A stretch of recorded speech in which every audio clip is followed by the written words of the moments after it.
goes. Hello. How's it It's going? working. I see it on LinkedIn. It is working. We are live. And also YouTube, checking that You it's know, there. it's fixed. It's fixed. Do. Switch Hope that to doesn't like double post, but well, if it does. good morning, afternoon, evening to everybody Mm-hmm. who's tuning in today. We're gonna start off with some news as we often do. We were already I was gonna say, yeah. ranting about it before we started. All right. I May as mean, well let's get get back right started. back to it. Yeah, Yep. let's get started with the Zoom admission. Okay. Yeah. So, for those of you guys that don't know, this was actually pretty recent. I think Friday. Uh, Zoom came out and essentially publicly let people know, like, hey, we're recorded, we are actually training our AI model on your recorded data, right? Because, and it seems like this is, at first to everyone, this is going to seem like it's crazy because of the fact that you're already using Teams and you're already using Zoom. That thought goes across your mind that, like, hey, I trusted this company, I invested in this company, I bought the enterprise level stuff for my business and all that kind of thing, and it feels like betrayal now that they're doing this. But at the same time, you would leave them if another service came along that was just as good, that had the AI tools built into it, right? So in order for Zoom to keep up, they have to build their own AI tool, which means they have to train it on data, which means they're going to train it on your data. Like, I Yeah, I mean, mean, it's a hand I in know. hand type thing. I know a lot of people who've actually moved from Zoom to Microsoft Teams just because the AI is already embedded into the Microsoft Teams tool. Even though Teams itself, the experience of it isn't as smooth as Zoom. Sometimes it's just like it's so hard to log in for some reason. And Right, it's just hard to click into links on your calendar. But because the AI is such a time saver with the transcription and the summary that you get afterwards, people don't mind. And yeah, Zoom was probably pushed to compete with that, and they don't have as many resources as Microsoft in terms of, I guess, access to OpenAI or right. um just the kind of servers that Microsoft has, just because Microsoft is such a huge company. So I mean, it is still really sketchy that they did what they did. And we were kind of talking about this earlier, how, they had that big meeting with all these technology companies, right, in the US. Yep, And I'm kind of thinking that the reason why Zoom is coming out and saying this is because, government is trying to introduce all these laws. But before they introduce all these laws, they're telling all these AI companies to be transparent and be upfront with people that they've used people's data so that they right. don't get in trouble whenever the law is put into place. So, when people say that this is the start of it, I'm pretty sure, yeah, there's gonna be a bunch more coming out. Who else is gonna tell us that they have been using our data? It is, I mean, like, that's the thing, is that is very much the goal, right? Um, they're not really, they're not going to, like, the government isn't going to do any constraint that is going to keep the business from going or from, let's say, expanding, because of the fact that the business expanding has the potential, as they, keep talking about. They keep talking about how AI is going to make money. They don't necessarily, and they do say there will be jobs created from AI, and this is true. But you have to think about how these statements are being presented to you. Um, I was reading something that Paul Reitzer, like, his last podcast. I was walking my dog and I was listening to it, and he said something that was that a lot of people talk about, that, like, jobs are going away, that they're shrinking, or like that people are saying that AI is going to take away an entire job industry and it's going to be gone. It's not so much that, it's you have to think about it at scale. So maybe, maybe all legal assistants, right, that do summaries and write-ups and things like that, maybe they're all gone, right? If you use that term to be, gosh, I don't know what I'm trying to say here. If you're trying to be like very specific and exact, and you're saying like maybe they're all going to be gone and that job's not going to exist anymore, it's possible in some cases. I think it's going to be really rare that the entire job field will go away. I think what is likely to happen, which I consider a job being gone, is shrinkage. If the opportunity to get the job is, we have 300 or whatever, 200 plus 200 plus million people in the country, to be, to need on our side, we got over a billion on your side. If there are plentiful amounts of jobs available and the positions are open, then yes, that's a job field that you can actually apply to and get into. And that's the case now for most people graduating college. Most of those degrees and most of those jobs are available and you can apply and you can probably get one. Pretty soon, you're going to start seeing shrinkage, right? Because AI is going to be an assistant, so it's going to help us work. We're going to get more done. It's going to be more efficient. And you're going to start seeing teams of developers come down to a developer with his AI assistant, and the two of them can hold up easily a small business, medium-sized, but probably even large. You never know. You may need a team of developers, a small team of like 2 or 3, to actually take over like an enterprise level. It's possible. It's really possible soon, right? Yeah. Hey, Shadab, what's up, buddy? Though that's kind of It's not gonna get you fired, man. Come on. though I was kind of thinking about this because again, like these language models are based off of probability, and I went into this as well, how actually the more data you feed it, the more it gets confused. So, and also Mm, not just that, but the data itself becomes old really quickly. How do you make sure that the data that it's getting to, predict what the next word is or what the pattern is going to be correct in the long term, right? So right. there's some sort of sustainability that has to come into play with these AI tools. Because I don't know if you've also noticed that, even GPT-4 fluctuates in its performance because I think they're Mm-hmm. tuning the models and stuff like that. Even my sister, who's a front end developer, she says that she can't rely on it to make the code properly because there's just random bits of it that are wrong. And Mm-hmm. kind of with my experience with code interpreter today in preparation for today's discussion on the deal stuff, right? We had to create dummy data in HubSpot. And then I had to do some data cleanup on those deals that you generated through code interpreter. And Mm-hmm. I had my custom instructions on. And just for context, my custom instructions are long. I have like a full on introduction of myself, what I like to do, She's got the my 1,500 favorite limit. video. It's maxed Yeah, exactly. out. And then also the bottom one is like there's a lot of detail on how I want my responses and stuff like that. And within the normal GPT kind of area, it works fine. But when I turn on GP like code interpreter, it starts messing up. It can't even write the Python code properly. Um, and then I ask it to correct itself. It can't correct itself. But when I turn the custom instructions off, then it does that normal thing where it Yep. slowly generates that response where it realizes when it makes mistakes and then it tries to correct Yeah. itself and stuff like that.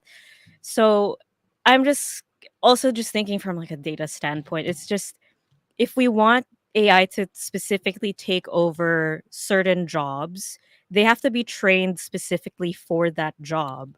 And Right. that job has to be relatively static. But a lot of things in just human nature are not completely static. So Right. you're still going to need people in there. You need people to understand the underlying systems. So for example, Mm-hmm. yeah, with development, you have the back end developers, the front end developers. You might have the more of the front end operations type of developers who make sure that there's the whole infrastructure so people can deploy things. You need to have very specific domain knowledge to even make use of AI properly in that regard. So really I think it's just a matter of really specializing in those things, not just doing the simple copy and paste whatever code kind of thing. And that's how you kind of separate yourself from the rest of the pack. What's Um, the deal with custom instructions? I haven't added anything yet, any best practice. So at least from what I'm seeing, so custom instructions is like adding a icing on the cake. persona. Like you're just adding a persona to every single new instance of GPT-4, so you don't have to keep explaining yourself or instructing it to respond a certain way. Now, this is how you kind of test what it's sort of doing is if you just press space bar and you just press enter, and you can see that it starts responding to you as if you just said everything in the custom instructions. So I don't know if there's anything else in the back end that happens with the custom instructions, but essentially that's sort of what happens. So every time you respond, it keeps in mind whatever you wrote in the custom instructions. But at least from what I'm seeing, custom instructions can be quite finicky in that it just gets confused. Like I have like a full instruction thing, and if you are a robot who thinks binary, some of it will seem very contradictory. It's like you told me to be witty, but you only wanted me to be witty in this certain way, kind of thing. But it'll still be overly positive, kind of thing. Or even if you tell it to not do something, it will still do something for some reason. And then it becomes even more complicated when you have a custom instruction and you put a persona on top of it. Then it becomes even more confused because now there's two whole different sets of instructions. And this is kind of where my thinking is going with these whole language models, is that it's just if you just give it too much information, and human beings are just made to be contradictory. Yeah, Machines are based off of probability and binary stuff. And engineering. there's no way that you can put every single factor as a probability and have it respond in the way that you want it. And then on the other hand, people also don't know how to like explain what they want. So that's there's this weird complexity with AI, and that's where I feel like it's a bit hyperbolic that people are saying that, oh, all these jobs are going to go away. No, I at least not with the way that our technology is at the moment, not with how the economy works at the moment, because you have these people in power who think that AI can replace everything. So they're firing entire creative teams when you need creative teams to stand out from the crowd rather than just regurgitating the same content over and over again. It's happening in the gaming industry. Um, it's happening in marketing, sales, everywhere. Everywhere.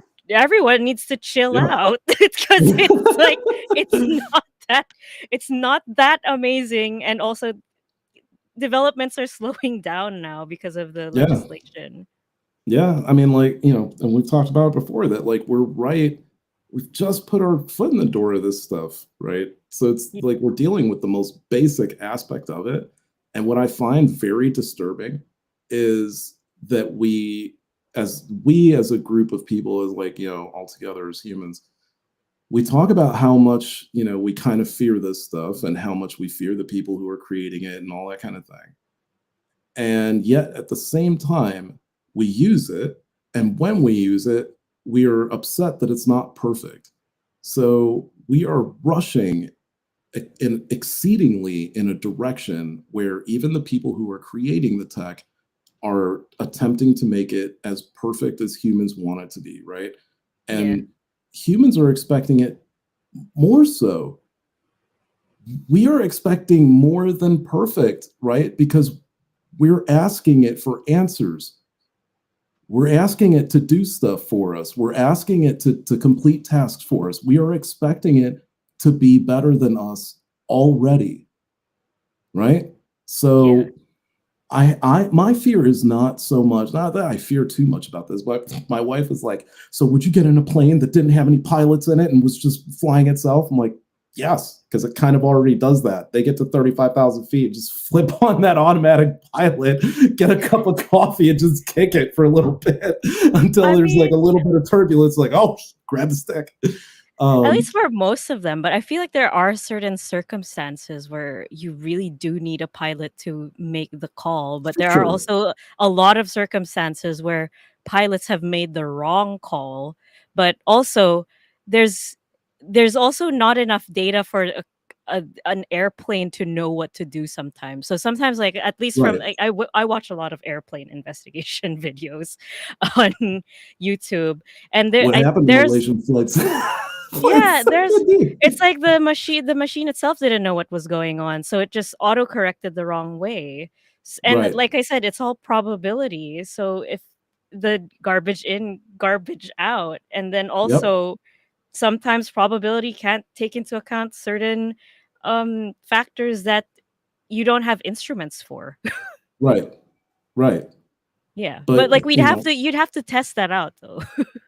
but that's the thing, right? Like Yeah. that in and of itself is why we keep pushing it. And we Yeah. keep pushing it to be like, again, to be perfect, to get it right every single time. Right. Yeah. And we're talking about something that essentially knows everything. And we want that thing to be perfect and to know, we want it to know everything exactly right. It's Yeah. really weird because it's like we talk about like, oh, this corporation's going to be Skynet, and it's like, no, you're building it.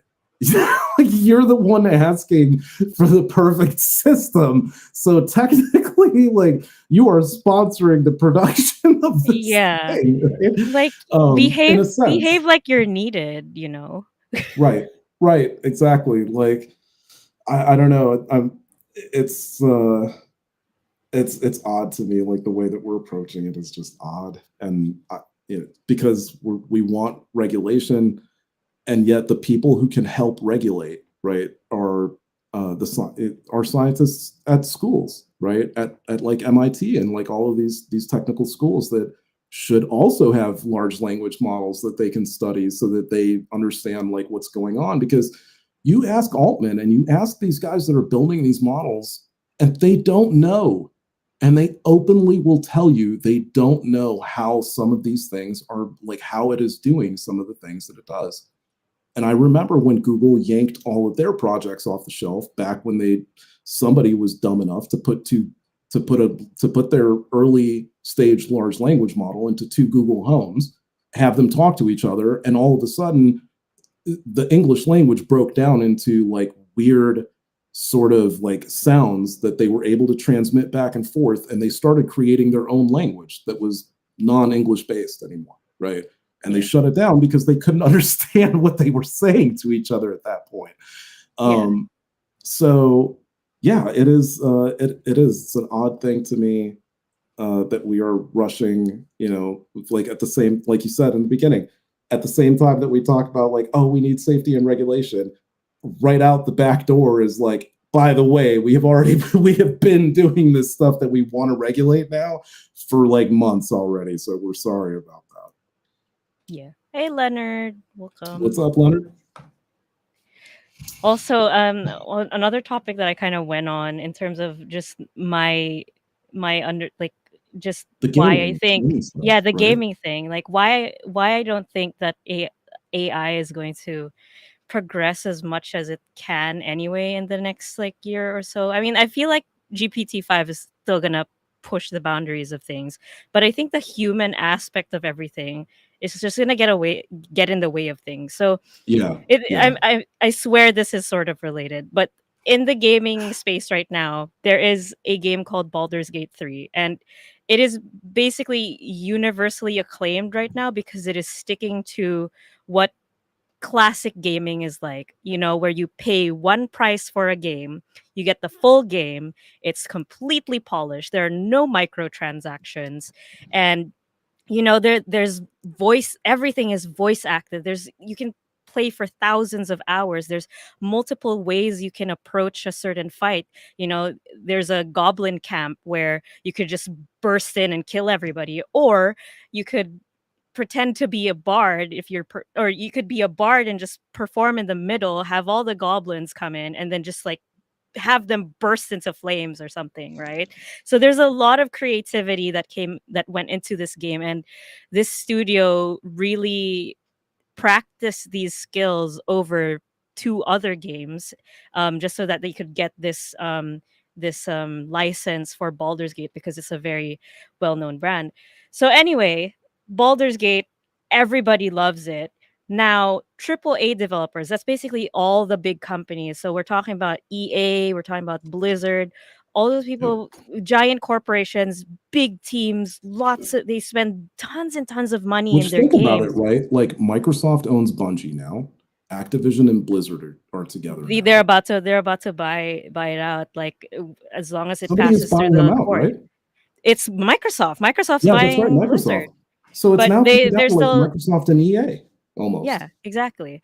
But the problem is, right? So a lot of the developers from these companies started talking on Twitter about how they shouldn't be put to the same standards as Larian Studios, who created Baldur's Gate.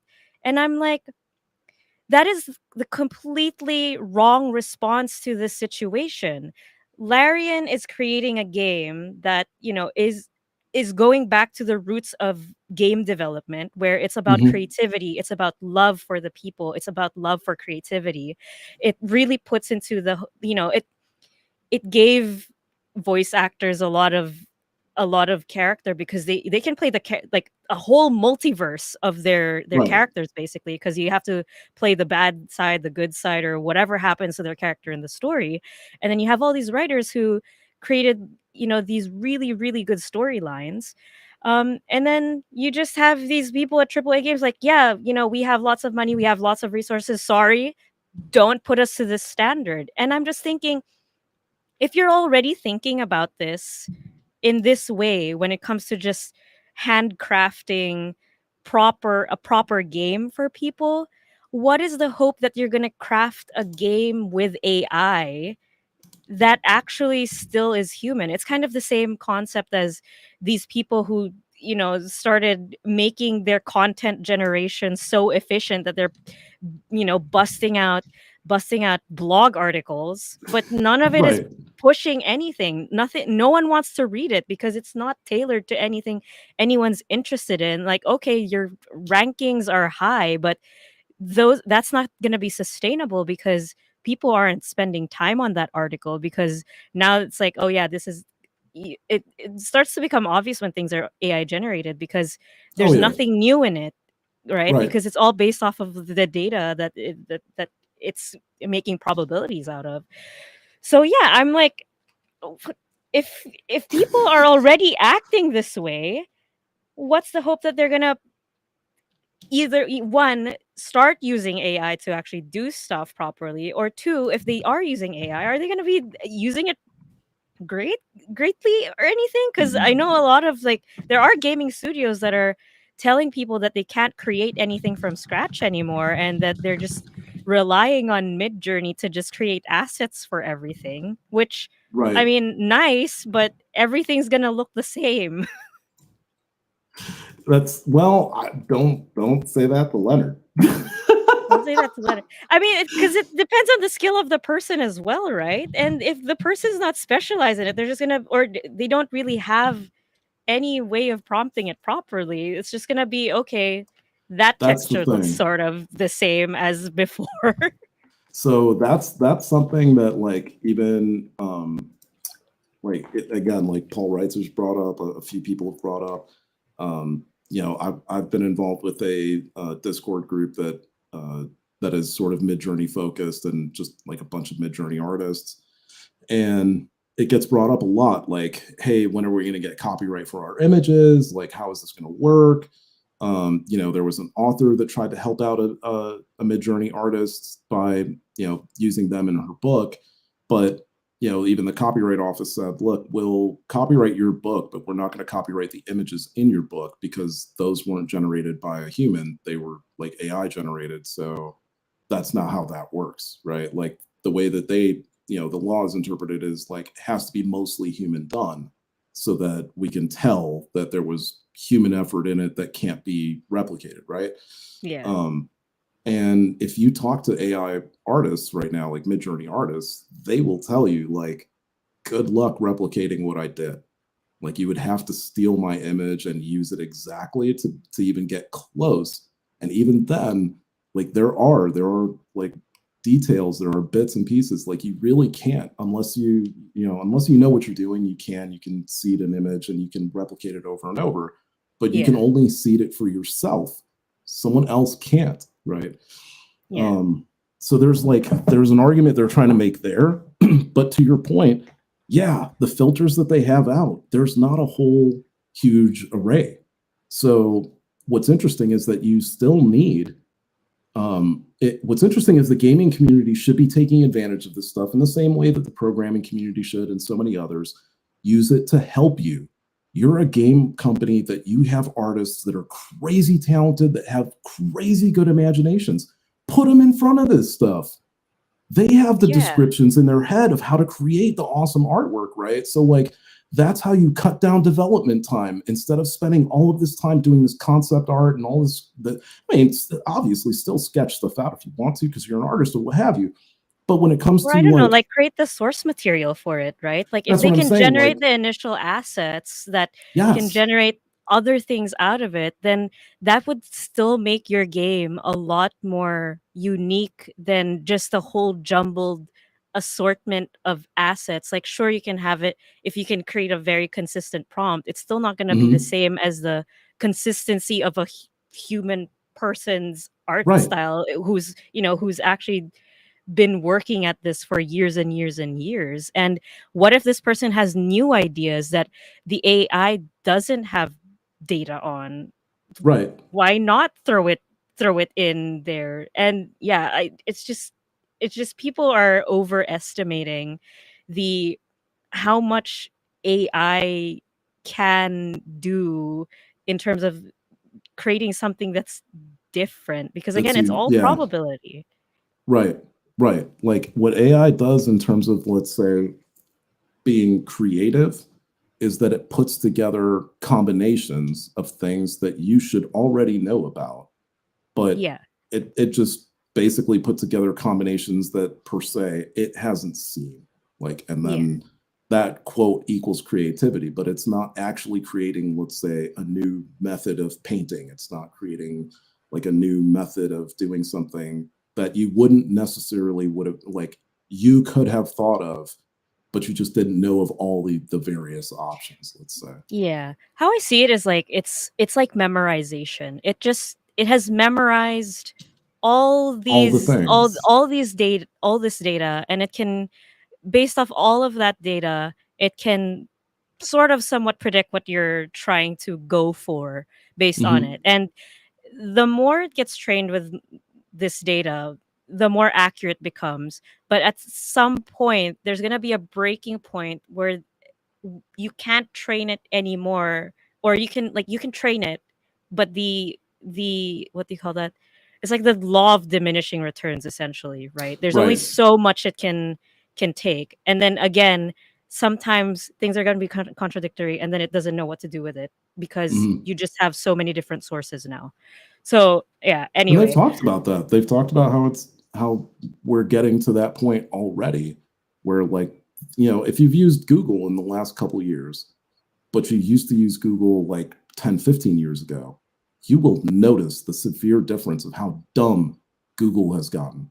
Like, you Google Yeah. search something now, and it is kind of dumb. The thing that you want to find is like 10, 15 pages deep, and you kind of get hit with a bunch of pages that are sort of irrelevant, but people have jacked up SEO so poorly and so Yeah. badly that the wrong stuff is showing up now.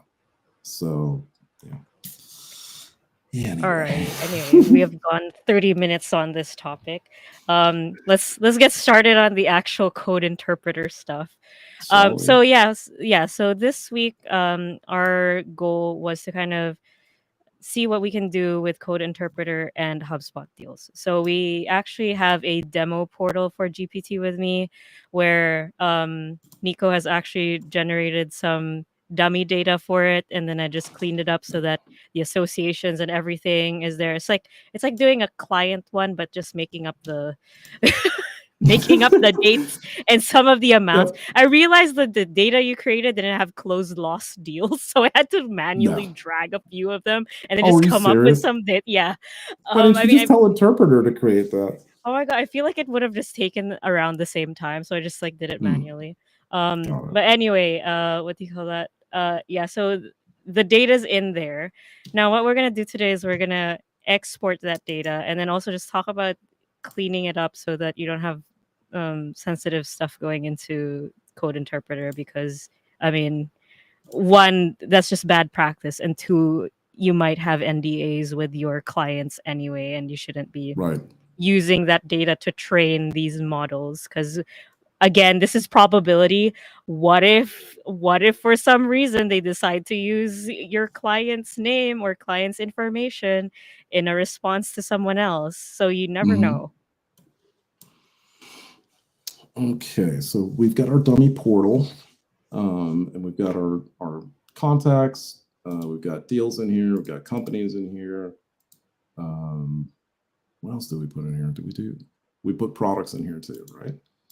I have to delete those company. I didn't put any products in because the product associations are kind of weird with HubSpot with the exports, and I think it's a little bit difficult to get data from it. So instead of doing products, I put a custom field called product in it. So this is just kind of Got it. assuming that each deal has one product with it or one project. So we're kind of going at it from the perspective of, oh, you're a HubSpot marketing, a HubSpot agency basically, and you have onboarding, you have SEO, you have advertising type of services and stuff. So, what do we want to do? We want to do all three, right? Deal, You do- company, and contact. Sure. Wait, let me just Um, clean up deal companies for a minute. I think I okay. accidentally put some blank ones. Go ahead and do that. I'm going to. You said you did put status on closed won and closed lost. Yes, and amounts on everything, and then all the deals that are still open, I generated dates, randomized dates for them. Nice. Yeah. Let's see. Right What am I there. doing? Companies. So we're just kind of going through here, and now we don't really need record ID. Actually, no, I do want to use record ID, and I will tell you guys why. Use original source 1 and 2, which actually can't do that because we imported this stuff, so it's not going to really do much. All right, and I'm going to go ahead and do we not have? All right. Okay. The company should be clean now. Okay. It's funny because when I imported this, like, HubSpot was like, "Oh, all the emails are quarantined because they look suspicious," and I'm like, "Sorry, sorry." Right, yeah, sorry about that. I swear we're not going to spam these people with emails. I swear. Yeah. Oh my gosh. I mean, good looking out, right? Yeah. At least HubSpot's AI is working. Let's see. Oh, we should have done. I should have done. Did I do life cycle stage? For contacts? I don't think I did. I mean, you can do an export of all the fields, but then that would also mean you'd have to clean up more. Oh, good. Okay, we've got some in here. Good. Yeah, no, I don't want to do all the things. I just want to do. Let's see. Do I have the settings for syncing the company life cycle stages? Record. So the reason that I'm doing record ID is because once we get the data out, we're gonna strip the identifiers out of there, like email address, phone number. I just turn on sync life cycle stages. I do want to get state, and I do want to get city. If we have country, region. Okay. Create date, lead status. activity. Don't care about lead status. Don't care about that. Okay, that's good enough. And go ahead and export that. Oh, shoot. All right. Deal them out and forget it. Yeah, because we didn't do any associations, right? Oh, I fixed all the associations. The companies should be with their contacts should be with their companies, and then Okay. I created associations of the contacts to the deals based off of the company URL. It just had it pick a random user or the first user it could find. So shouldn't, yeah, that'll show up under. Though for the deals, I created a single line text field for that copies the company record ID, so you can remove the URL from the deals or something like that, and you can just use the record ID as an identifier. Oh, okay, got it. Okay, so it'll work anyway. Alrighty. So yeah, the reason that I'm doing record ID over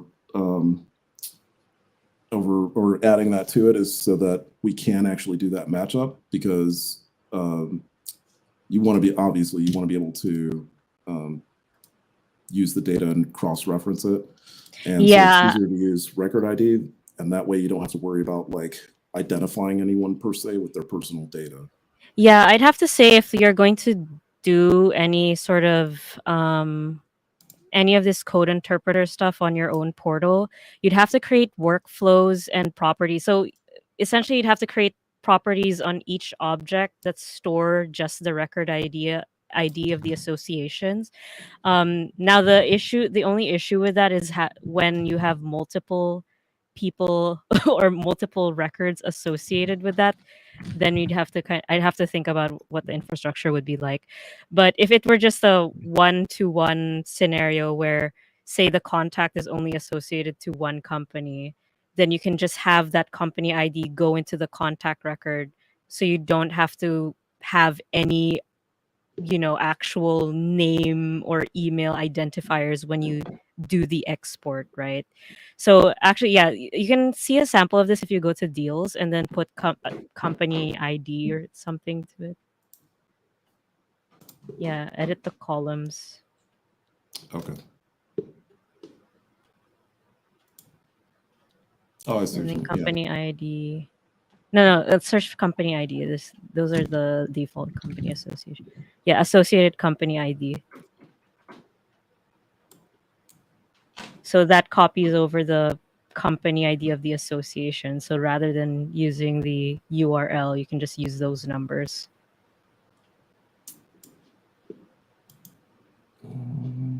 Oh, so we might as well just redo that for deals then. But I don't know, when it exports the association, does it have it as an email or does it have it as a record ID? That's a good question. No, it has as an ID. It will if you use domain, it would. Yeah. But otherwise, no, it's just ID. Yeah. Okay. Good. I have to change that. Grab that. And Benzo. Downloads folder.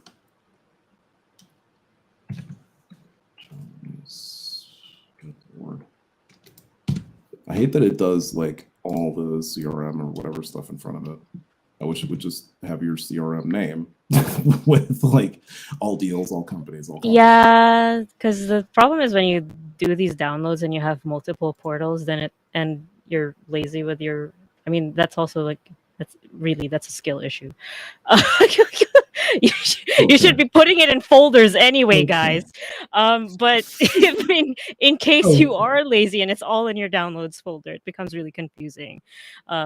So yeah, I feel like it'd be good if HubSpot could do that. Gotcha. Let's see. Are you sure there's no emails or anything in there? The names. Yeah.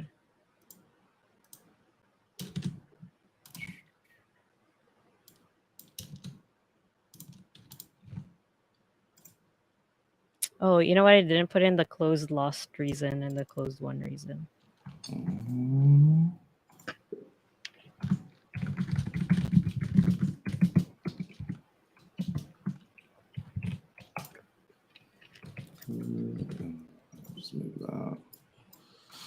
over here. No, folks, no, I do not have Excel, even though I have a PC. Deal with it. I hate Excel. But isn't it excellent? Mm. Mm. That is a tasty pun right there. Mm-hmm. All right. Yep. Bye-bye. That's good.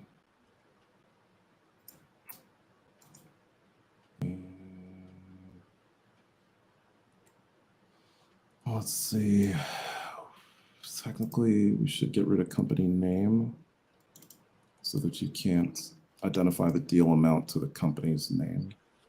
Yeah. And no, like, so the what you want to do when it comes to this stuff, obviously, you want to remove any personal identifiers for the reason that if somebody were to like hack into OpenAI, whatever the case is, wherever this data might be going, you don't want the direct association made between either the company and how much money it's making, the person who's associated with the company and how much money it's making, plus their email address. Like, obviously, just strip all that crap out and you get what you get, right? Yeah. Ideally, I think with the we would be company getting owner, both, but with the owners, you can give your team certain identifiers, maybe like yeah, maybe have a separate field for that, and then you can workflow it so that, say, if Nico is the company owner, you can have another field that fills out with, I don't know, an emoji or something else, just so you can still have that good identifier there for the data analysis. But yeah, it doesn't know. All it knows is that a strawberry owns the company.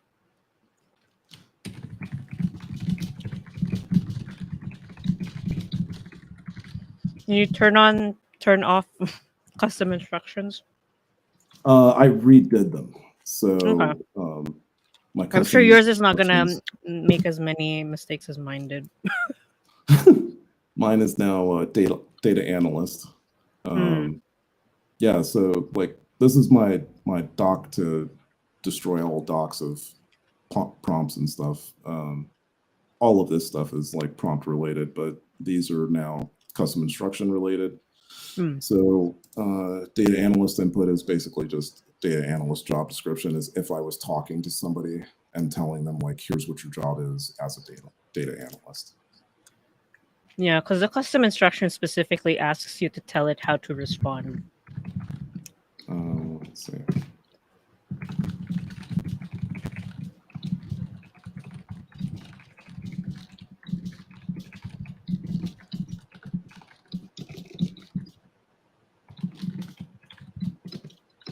Is it AS?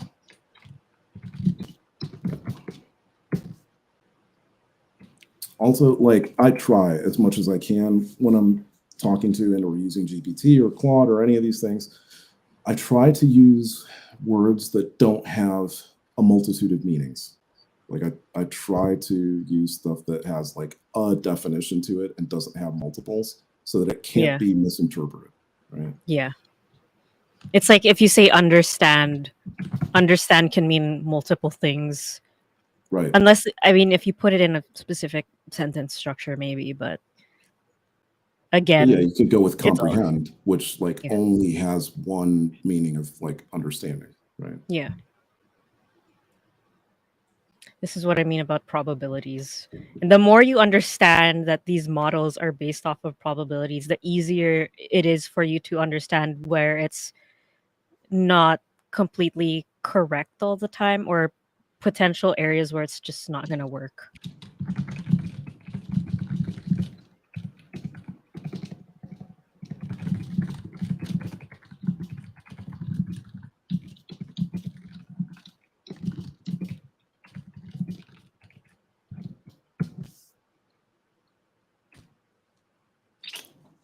Yeah, I left the I left the plate like the basic instructions in there and or what I call basic instructions, which is Was it?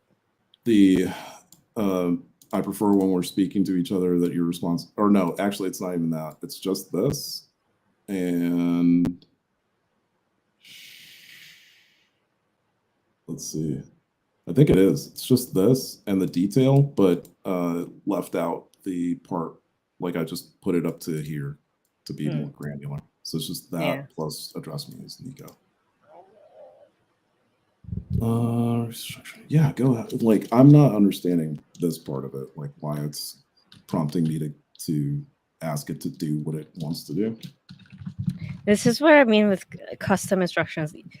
Sometimes it just doesn't know what to do. I'm not sure if it's the custom instruction because it's not doing what it used to do, right? Where it Right. would Yeah. No, it would go full prompt, on before. yeah, it would go full on and just do whatever. When I have custom instructions on, mine is a little bit weirder because I asked it to use emojis and be more structured and all that other stuff. But it's not functioning as it used to. But when I turned it off, suddenly it's doing its job. Yeah, because if you did it with just code interpreter, it would have summarized all of this from the very beginning without you asking. Yeah, it normally would have. Do you want to try Because another I instance? that's the thing is like because I told it continue to make it granular and until I ask you to stop, right? I think Yeah. that's why it's not going into like super long detail.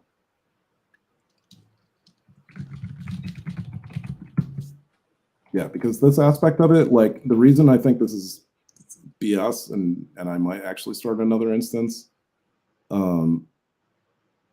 is because, you know, one thing I haven't tried that I need to try later, I'm going to pin it right now, but is to use a web scraping plugin version to feed it the URL to a previous conversation so you don't have to do this all over again. Oh, that's true. That's why I would like interpreter with web because, you know. But then that would also open up all these dangerous other actors to use it for.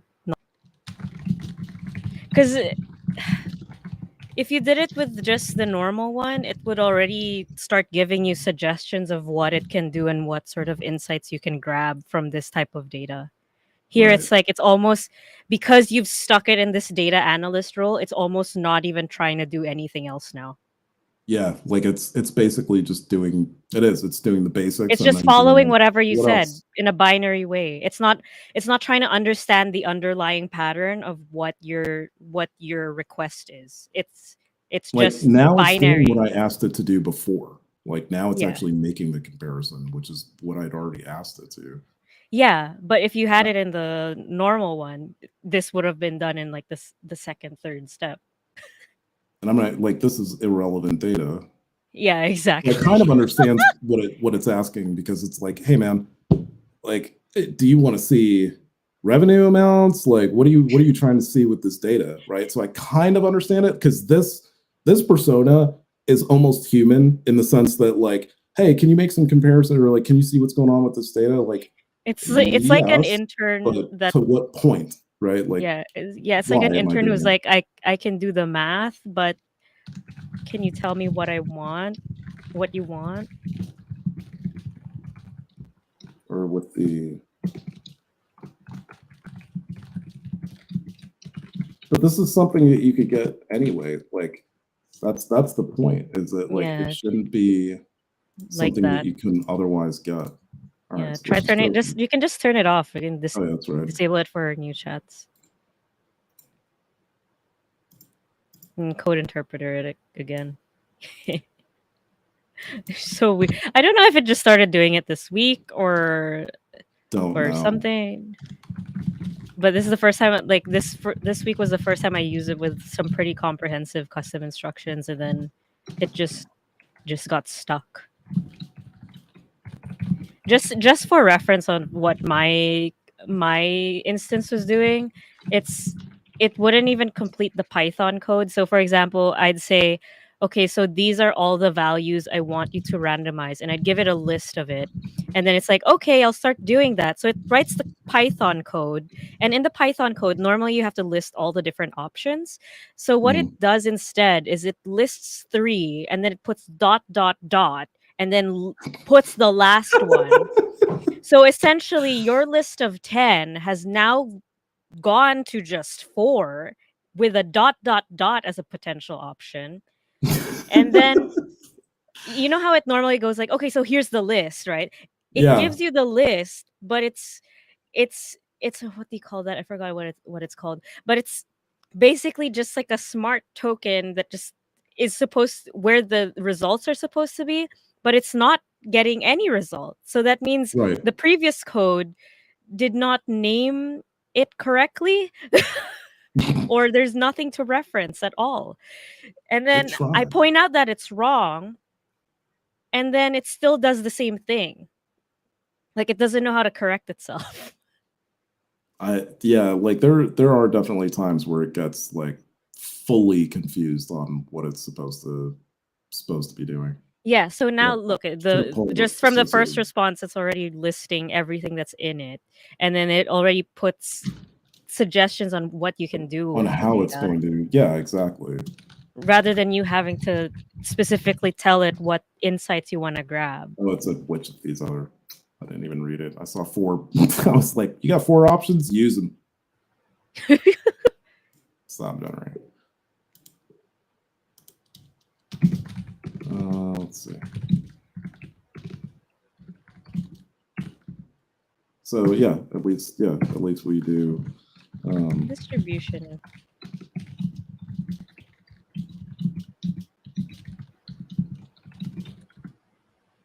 Thank you. I like to be nice. It's helping me out. It's doing something. I remember when my custom instructions were making like really bad responses. I'd put the thumbs down, and then it would put the new response versus the old response side by side, and they would be almost exactly the same. Oh my gosh. That's how messed up custom instructions can get with code interpreter. That's what happens when you have two beta functions talking to Right. each other. Talking to each other. See, now this is awesome, right? Because we didn't ask for a visualization, but it did it immediately, right? Yeah. And it's showing us what difference in life cycle stage for number of companies, and then distribution of life cycle stages over the number of contacts. Though that chart is something that you could do with HubSpot itself. That's yeah. I was gonna say that like what it's mining is stuff that you could report from inside the CRM.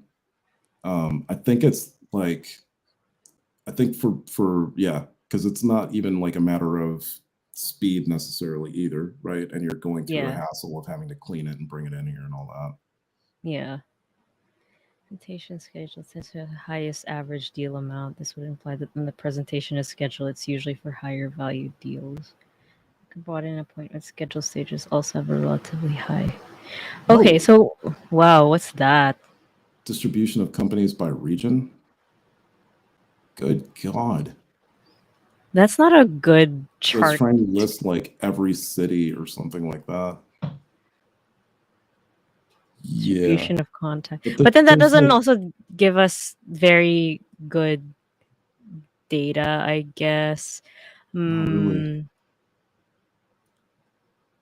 Check the relationship between recent deal amounts and company.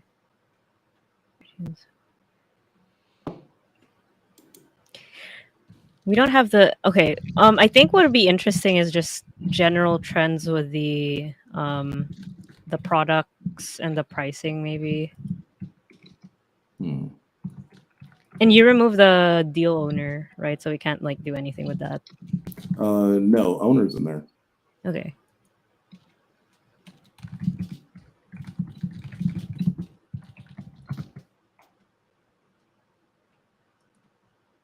So we can ask it for trends and we can ask it for patterns. Yeah. Okay. What if we do this role play where, say, we're a new company, right? And then we're trying to figure out the specialization of our two sales reps. So, Right. what what is Christine versus Nico like? Or we could just like throw that specific scenario out there, see if there's anything that it'll tell us.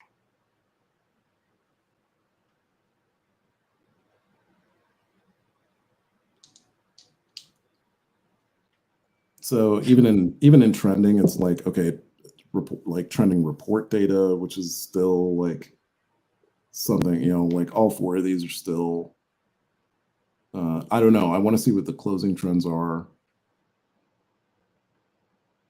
Time-based trends and deal creation we can do. To be fair, the create dates I think are messed up with the close Yeah, dates. I think that's the only thing that like sucks about this testing is that, and that's what I should have done. Well, because it doesn't matter. The CRM doesn't allow you to change create date. So you can change it actually for deals, but not for for contacts. not for contacts and companies, I think. So what we should do for next time is because I would like to show like a really nice in depth of this is just create a custom property with a custom date in it. Yeah. Though I do want to explore that thing where we just give it a scenario of like, okay, so we have 2 sales reps. We want to figure out what their specializations are. True. What is it? True. What is it gonna do with that? Because right now, without a scenario, it's just giving us charts that HubSpot would have given us, and that's basically like, HubSpot has thought of all of these things, and essentially everyone thinks of that when they see the data, right? And you have nothing, and they don't have any instructions. They'll just make the same charts. Right.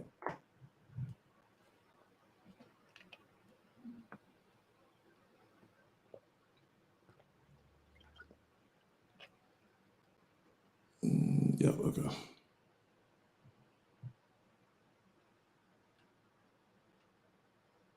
I would just stop it and go forward with this, but almost every time that I've done that, it tends to screw it up and crash interpreter.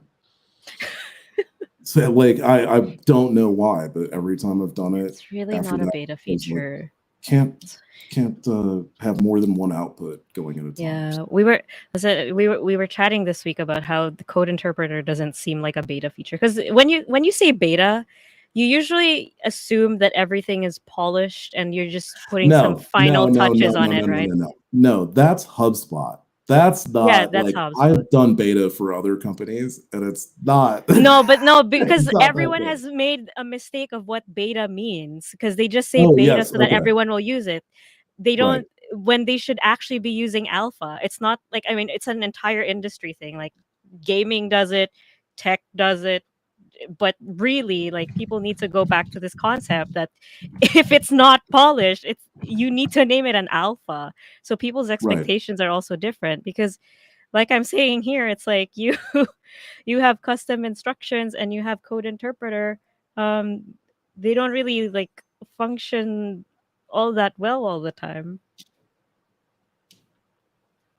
Okay, yeah, those distributions again are like, those are not like, game changing.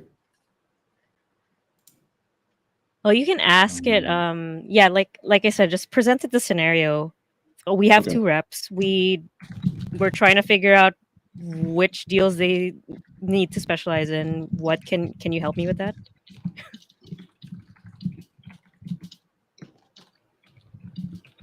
They can specialize in, and then you can say, we're looking at product, industry. We don't have industry. Product. Yeah, industries. No, I had to remove industry because the industries it just created like random words for the industry. Oh shit. Yeah. Yeah, then I probably pulled that in. Let's put product and then this, I guess so. Yeah. Let's see what it does with that.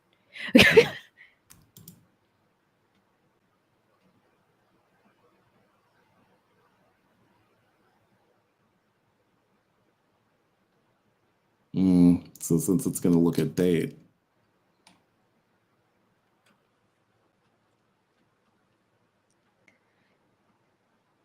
Okay. Yeah. Okay. It's gonna look at close date then, hopefully. Let's see. Yeah.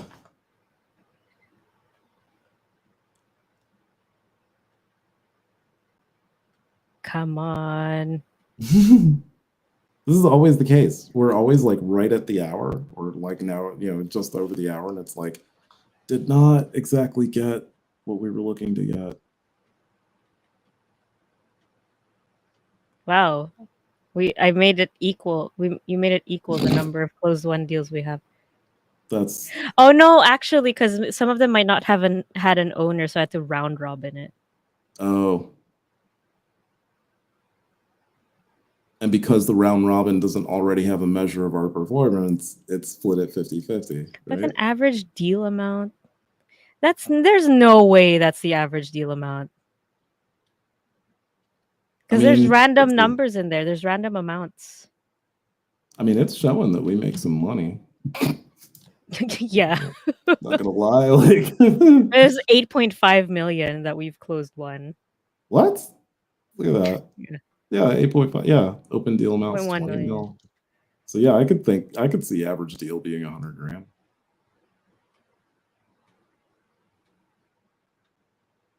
Okay, success rate for each industry by sales representative. Okay. Okay, at least now it's merging data sets as well, because before it wasn't even doing that. Okay, that's Wow, pretty look at bold. you. Yours is mine is so specialized.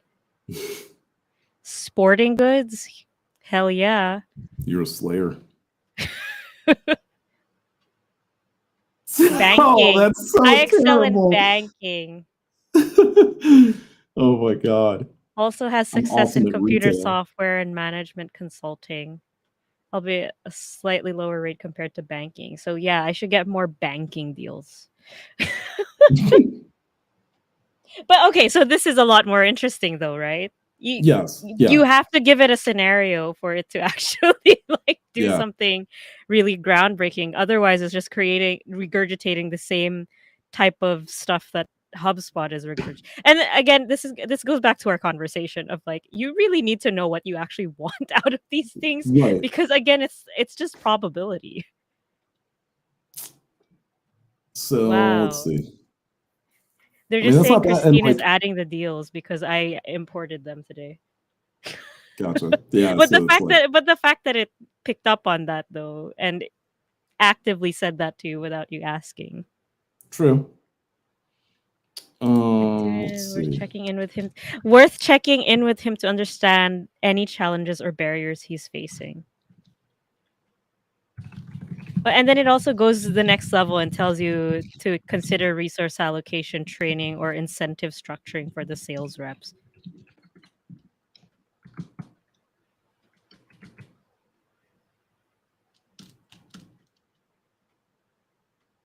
Incentive Okay, it's training, asking us for like the explanation. quantitative insight. Yeah, we don't have the qualitative drop down fields for closed lost and closed won this time around. Yeah. But I mean, it's already positive that we managed to get that data up top um based off just whatever we had so far. And you have to also remember most people's CRMs are going to be messy in the first place. It's not going to have every single piece of data and Right. there's gonna be things missing like our CRM is. But the fact that it managed to get something is already positive, and it would have taken you so much time to even create the Excel sheets to create those correlations. Yeah. At the rate that it's doing it, for sure. Like, Yeah, because it would have or at taken you like least like the other part of it is like, what if you're trying to create these reports and you're stuck on how to do it? yeah, Right. it's teaching Like you this how to is the create the dashboard. yeah.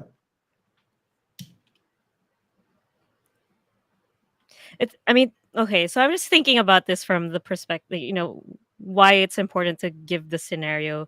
I'm just thinking of it when a client comes to me and they ask me for a dashboard Mhm. and they just give me the deal data. They're like, I just want to see performance. I'm gonna do the same thing that Chat GPT just did. I'm just gonna give you the bar charts of the countries and all these other things. But where the value really comes from is when I go into a conversation with the client, really dig deep, and the client is willing to actually think about what they want rather than just being like, yeah, just do whatever. Because then Right. you get like really cool insights like this. So I think you think about it from a perspective of like, yeah, you are talking to a HubSpot admin who really needs to know what the heck you want. But say, look at how it's also defining for you how to create custom properties, Yeah. right? So in order to calculate what it is that I asked for, it's basically going to create a custom property called smoothness score. And that smoothness Okay. score property is going to be a combination of the average progression rate and the final stage success rate, Wow. right? And it's also telling you how to create a progression rate and a final stage success rate. Wow. Okay, so it's like basically here's a custom property you can create, use a calculated field or use operations hub, Yeah. put this formula in, then you have some form of scoring metric so that we can have future reports and stuff. Oh, okay. So another area where this is useful, I guess, is like what When you don't have the information. data, how do you get Yeah. it? Yeah. Or you can ask it specifically what other information can I add to, what other properties can I add to these deals that will enable further analysis or like deeper analysis of different trends.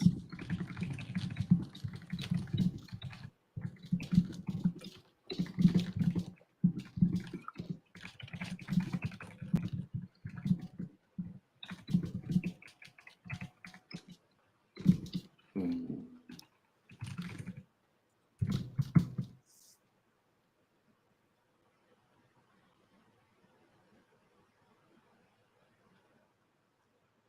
Okay, yeah. So the closed loss reason, But at duration, each least, again, it's stage. telling us like, Yes. here's what your homework is for next week. Yeah, give me this, exactly. give me this information. Yeah, because also with HubSpot, right? The when you export the deals, the timeline data doesn't go through. Mm.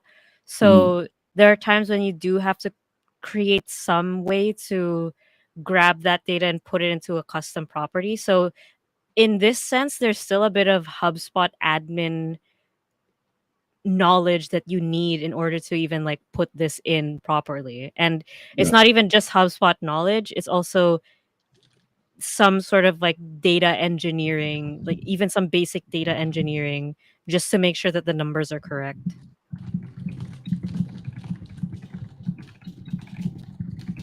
And then for example, the contract details, right? So that's one thing I was sort of doing for uh a previous company as well with the contract details because the contracts were in in some form of integration and it's not directly within HubSpot itself and you can't use the app marketplace integration to put it into the deal field.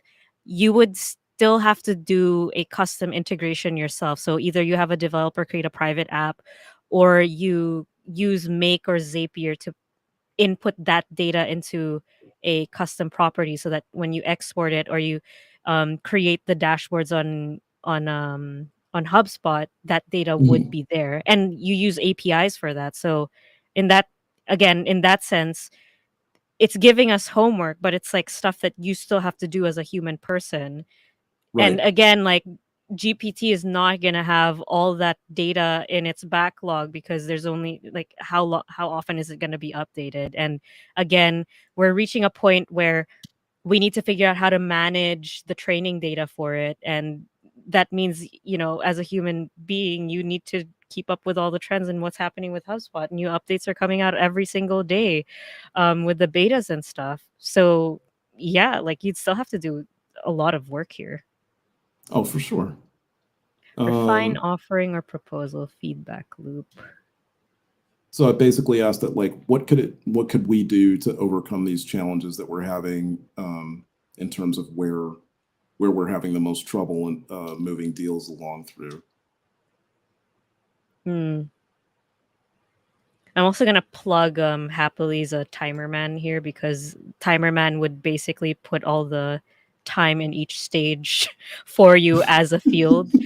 I think Shadab kind of pointed out to Happily that's like, can I just like get that in the deals or something? Like, no, can I get it from a HubSpot dashboard? You can, but if you're trying to Right. if you're trying to put it into another software, like even with Databox, I think you still have to have it in a property, and that's when Timerman is useful. Because yeah, if you just use the calculated fields on HubSpot, you only have 5 on a professional plan total, regardless of how many professional plans you have. You might be able to API it, but it's a little bit of a technical setup if you're trying to do that. But We've got yeah, legit industries. do we have industries? Some of them have Yeah. industries, some of them don't. Most of That's them awesome. don't, I Okay. think. Let's see. Can't ask it, well, because it already kind of told us that. Because we were at, like, we found out the trend in terms of which industries either one of us is strongest at. Okay. Um, Products? trying You to want to figure do out a products? There's another sure. we have products in there.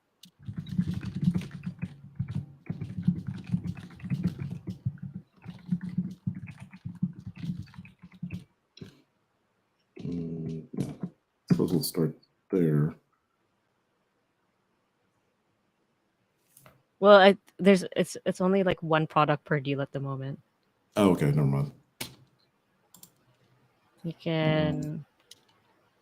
What are our most successful products, and can we? I guess can we get insights for it based off of the deal owners as well?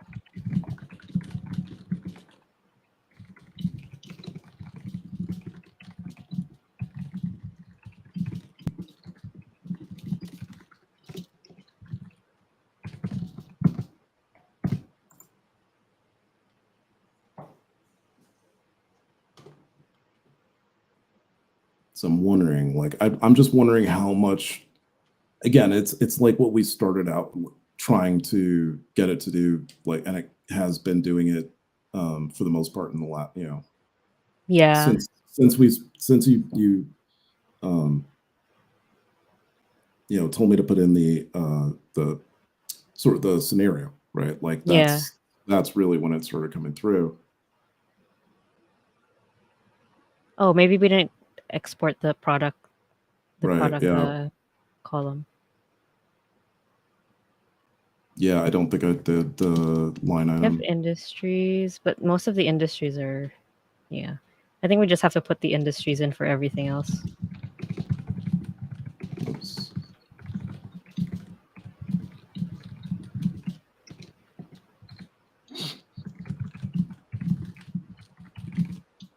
Really? Like, where is my What is your- where are my hands going? It's just something looks like a skill issue. It's that's the thing is, like, I think my keyboard's in one place and it's like turned sort of sideways here.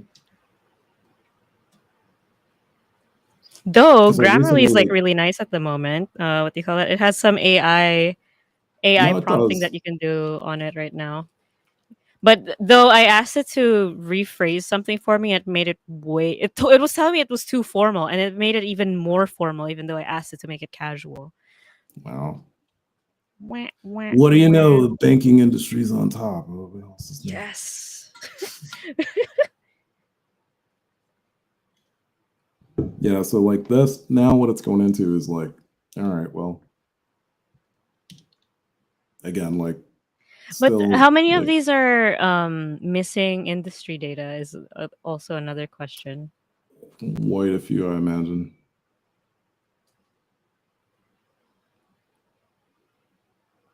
Oh my God, why is it screaming at us?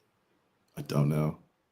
You just made it in like the Yeah, heading like one format. all of a sudden the header was just like, It's what like, are you doing? whoa! You're just like, wait, Um, wait, wait.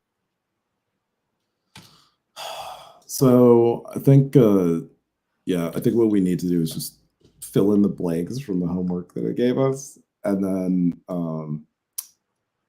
Next then week. yeah, and do some custom field stuff where we can put in like custom create dates in there. Yeah, yeah, yeah. Um, and so at least we can use that and tell it to export that. Well, yeah, because we'll call it like whatever new create date or something. Yeah. Um, So yeah. But anyway, does anyone have any questions before we wrap up? So at least today, what we've discovered, like, I mean, obviously our data is not the best, but again, Not the like I best. said, Yeah. a lot, a lot of CRMs are like this. I just have so many just horror stories of having to try and figure out what is even going on in a HubSpot portal. But even, just the fact that it was able to pull, okay, so Nico is good at this and Christine is good at this, and it gave feedback on how you can sort of improve on that and add even more data for further analysis, right? It gave you some suggestions of what to build. Do I have Ops Hub? Should I be creating it with Zapier or Make instead, and stuff like that, right? Um, and that's a lot of that decision making is really based off of your knowledge and expertise as a HubSpot admin. So yeah, it's still a lot of like work that you have to do on your end. Also, kind of what I was mentioning here with the custom instructions. When you use custom instructions with code interpreter, or I think just in general, when you're giving code interpreter a specific persona, that's when it really starts breaking. Because here it's like if you start with just vanilla code interpreter, it it's just giving you whatever it wants. It's almost like if you Right. give it specific instructions, you're limiting whatever it's focusing on. Whereas if you create open-ended questions that are kind of based off of scenarios or actual insights or questions that you have, rather than give me a scatter chart of this, it actually performs a lot better. Why are you referencing anything from that spreadsheet to do that, man? All you have to do is just add the column at the end. Yes, exactly. Like, what? Why were you trying to do something else earlier? Like Of I'm course, saying, you like I'm finished it saying, in 2 seconds because all you what? true create date. Well, I asked it to create a new column. There we go. So that when we like do an analysis, we can say based on true create date, don't use any other. So basically, I asked it to create dummy data for the data that we didn't have. That I it said would mean, be for awesome me, if we what I did. would have done so it doesn't get confused in all the sheets that it has, because I also find that it's better when you make it I mean, it's like you have to keep Yeah, it the open ended, but you have sheet to would be keep it awesome. focused on the task, right? So it's like I found like pretty good success when I just asked it to generate a complete list, like 300 rows of dates randomized between so and so date. And then I just Mhm. copy pasted that into our Google Sheet rather than having it add it itself into the CSV, because I know there are times when it just messes up the formatting or it just changes stuff by itself.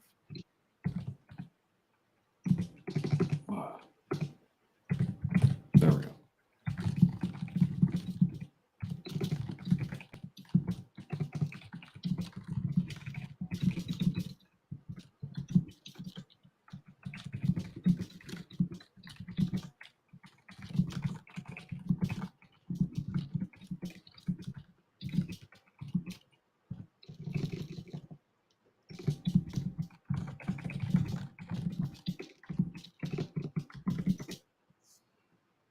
Should actually.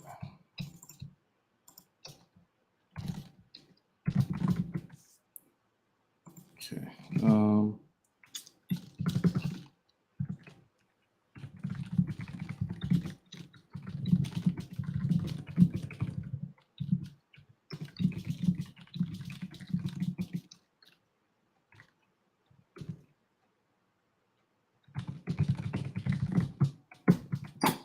I can't think of any other word to use, to use there. Like, I don't know why. My brain's just like, Absolutely. that you can Let's get. I in. should say that you can figure out, I suppose.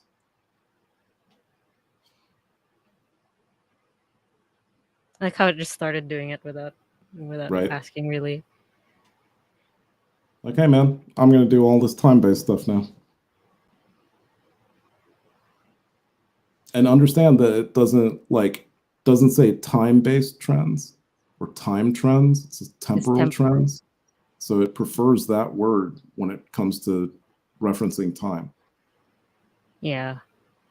in my opinion. Like, because now it's choosing its own words. We wiped all the custom instructions, so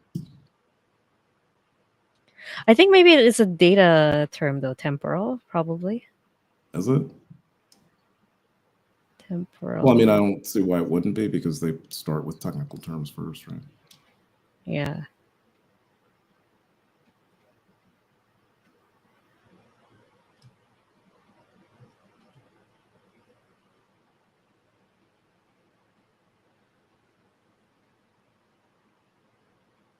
Yeah, no, we could see all of that, man. Let me see. What I want to know is, um, let's see.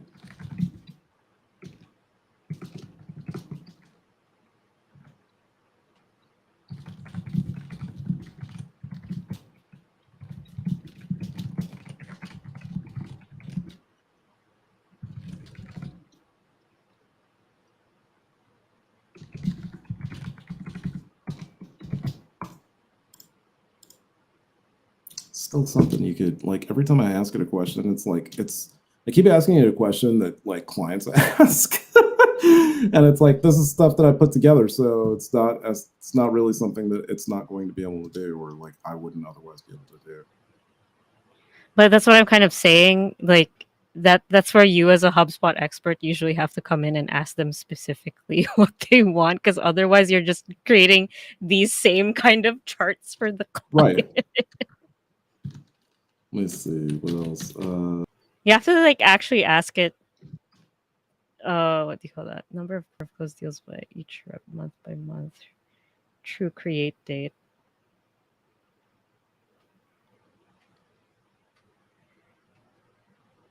Okay. Okay. Rise over time generally. I mean, this would be like it said, There's like like it a says, story right? behind the It's data, yeah, yeah. right? It already creates a story behind it, which is great. And then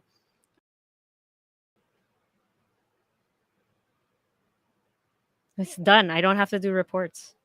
Yeah, right. I guess that, like that aspect of it is so here, that's my question, right? Like, what do you think happens? I've asked people on LinkedIn this past week, and I even asked people in Admin Hug. I didn't get any responses in either case, but I did ask people in Sprocketeer, and I did get a few answers there.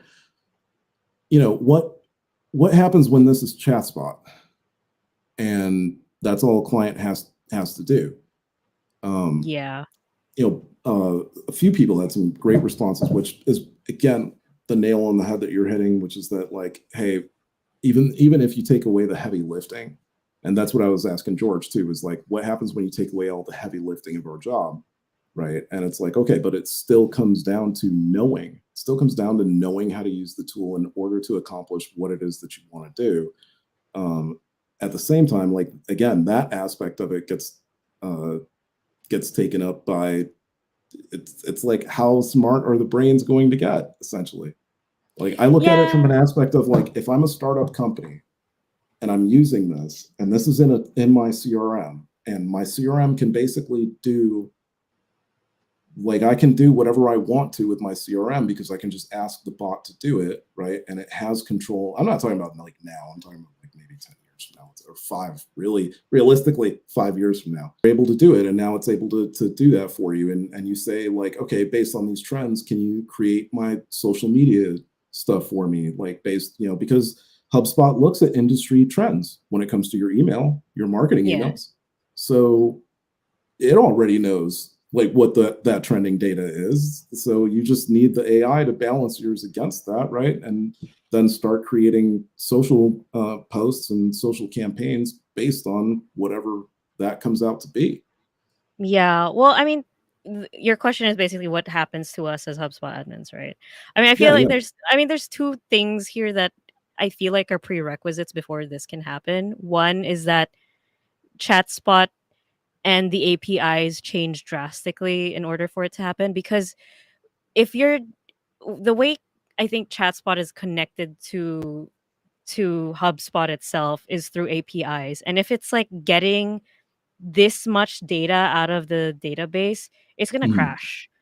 Whereas you still have to export the Excel file, and then like the easiest way to get this data, um what do you call that, analyzed by this tool is through an Excel file, because Excel files are kind of like they're lighter in terms of what needs to be understood, right? Because with Yeah. HubSpot's APIs, you're grabbing every single piece of property that's in it, or you have to specify which properties you want. So there's Right. tons of like room for error there. Because what if it doesn't grab the properties that you want from the API, but on the other hand, it grabs too many properties? Then you'd just be like taking too much stuff out of the the the database, and that's basically, HubSpot runs out of processing power to even power this whole solution. So Right. one, you'd have to wait for that to happen. So there's this whole back end infrastructure, um, that needs to go on and stuff. And that's also kind of why the reports within HubSpot itself are pretty basic. It's because the infrastructure itself is not really able to tie that stuff together, which is why you need things like Databox to create the calculations that you want to even Yeah. display that. But even then, with Databox, when you create calculations, again, it's grabbing the data by API. So when you have, I don't know, I was creating like quarterly performance reports for sales reps based off of specific deals that are filtered, that they've been SQL'd or something like that, right? Um, and even when it's trying to fetch that data, it's already hitting the API limit. So to some degree, you need to understand what data is in your. First of all, you need to understand what data is in your portal and how it can be utilized. And on the Yeah. other hand, the technology itself has to be moved to a point where it's light enough that it can process this much data within a short amount of time. And then also, I think the next part of that is when, kind of like this whole trial and error process that we just had. We were asking it pretty easy questions in the beginning, and we weren't really Yeah. getting anything out of it. It's only when I was just specifically like, okay, but no, we need a scenario. So Yeah. you need to know what you can get from the data, because it's not enough that you just have the raw data there. It's almost like, you get the Titanic data, and it's like, oh, it shows the charts of the types of passengers and how many of them paid for tickets and blah blah blah blah blah. No, but I want to see how many of the rich people perished versus the poor people perished, right? Right. So that's a little bit more interesting. And then from that, you also ask yourself, okay, so what is the age range, kind of thing? I don't know if there's even more like profile data and whatnot, but it's like, at the end of the day, as much as these tools can, do the heavy lifting for you, there's still going to be human input. And again, a lot of the things that it's doing is based off of old data. Right.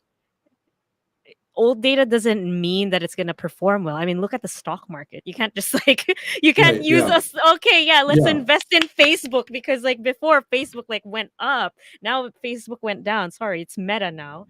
Um you don't know how That's people are right. going to react. There's always an emotional aspect to it. And Yeah. at the end of the day, you still have to go in there, use these insights well, and create things that people actually want. And sometimes it means that you have to break the mold a little bit and kind of not just use the data as like, oh yeah, this was popular before. It's like, what haven't we done before? What is something else that we can test? You don't just like, don't be stuck in the past. No,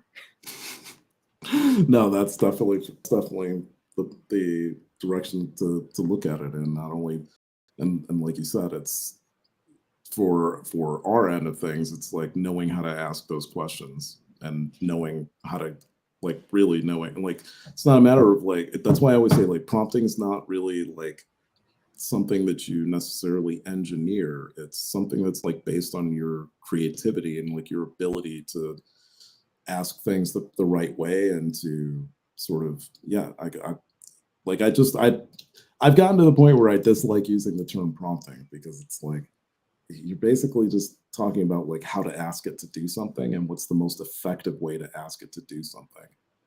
Yeah. So, that's, you should really be referencing it as like, what are the best questions? Like what's the Yeah. best way to ask this question?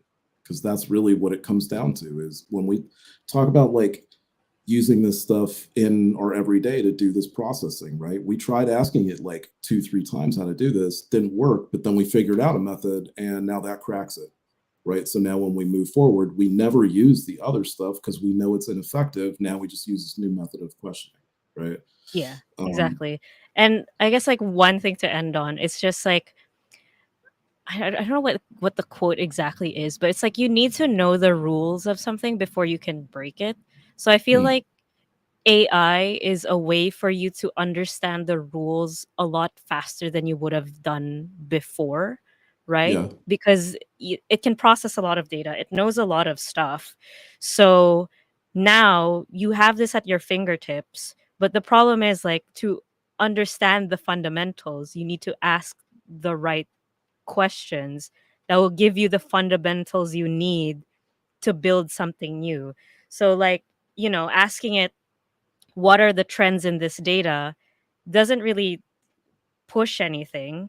But right, when you actually ask it, hey, we're trying to optimize which sale, like, the specializations of these salespeople, what can I do with this? Then it opens up this whole rule, this other portion of its knowledge that's like, okay, well, people usually, look into these stats when they're trying to figure that out, right, because it's only understanding the correlations between everything that you can generate real insights that will it worked for the past 5 years. Well, right, in the past 5 years, we've had, we've had the pandemic and everything changed. Then everyone thought like everything would be digital. Now everyone's like making people go back to work. Who could have foresaw that AI was gonna be this big and there was gonna be this huge arms race in the way that it is? Who knew crypto was gonna be more like a multi-level marketing sham in some areas? Everyone was talking about how it was gonna be the future of banking. It's probably gonna take a while before we get to that point. oh my god. And I don't know, like especially when it comes to that, because then I start thinking about what's his name, Altman's WorldCoin, right? Alrighty, well, we'll just end it here. Thank you so much, everybody, for tuning in. This is gonna be great for the video shorts. We're gonna keep Oh playing yeah. with our two AI tools for that, which is video and what was the other one? Wisecut. Wisecut. Was it Wisecut, the one that you subscribed to? Wasn't it? I think it was Yeah, and something else. actually, Was it? yeah, it was Wisecut. All right. Yeah, I have to try that out. Do it. I have to VPN it.